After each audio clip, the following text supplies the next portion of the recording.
Kinumpleto na ng Honda ang kanilang lineup ng motorsiklong adventure sa paglabas ng panibagong Honda ID.V350 nito lang nakaraang taon.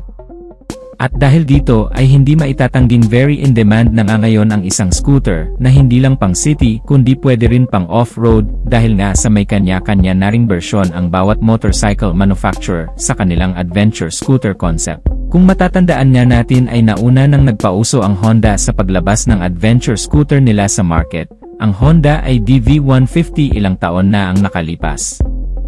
At hindi na rin nagpahuli ang isa ring kilalang kumpanya sa Italia, ang Aprilia motorcycle manufacturer, na noon pa may nakikipagsabayan pagdating sa mga dekalidad at magandang motorsiklo. Kasabay ng paglabas ni Honda sa kanilang panibagong Honda ID.V350 ay pinakilala na rin ng Aprilia ang kanilang pambato pagdating sa adventure bike sa kaparehong motorcycle show sa Milan, Italy. Ito na nga ang Aprilia SR GT200. At buwan niya lang ang lumipas matapos itong nilabas sa Italia ay dinala naman agad ito dito sa Pilipinas, para sumabay at makipag-compete sa iba pang nagsisilabasang adventure type na scooter, kasama na dyan ang Honda ID.V160. Alamin natin kung ano ang pang-compete ng adventure scooter na ito ng Aprilia, ang kanyang advantage at disadvantage kasama ang kabuang presyo nito. Pero bago ang lahat ay huwag kalimutang mag-subscribe. Pakihit na rin ang notification bell icon para lagi tayong updated sa ating motorcycle news and reviews. Paki-follow na rin ang ating Facebook fan page.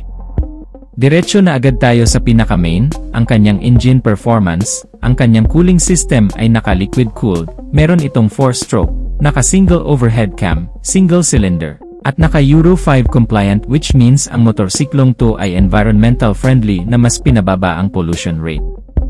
At kung ang Honda ID.V160 ay naka 4 valves, syempre hindi rin ito pahuhuli dahil ang motor na ito ay naka 4 valves na din.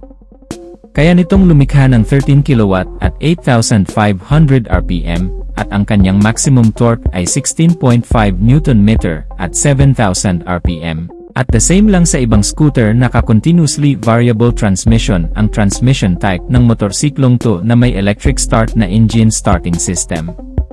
Mapunta na tayo sa kanyang suspensions. Ang front suspension ay naka-telescopic fork with 120mm long travel suspension, at ang kanyang rear suspension naman ay naka-dual shock absorber.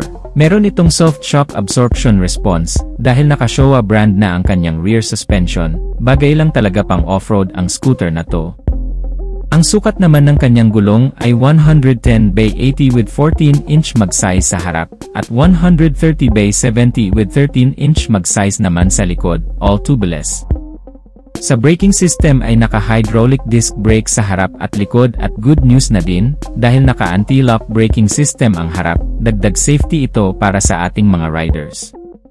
Ang timbang naman nito ay 144 kg, ground clearance ay 175mm, at may seat height na 799mm.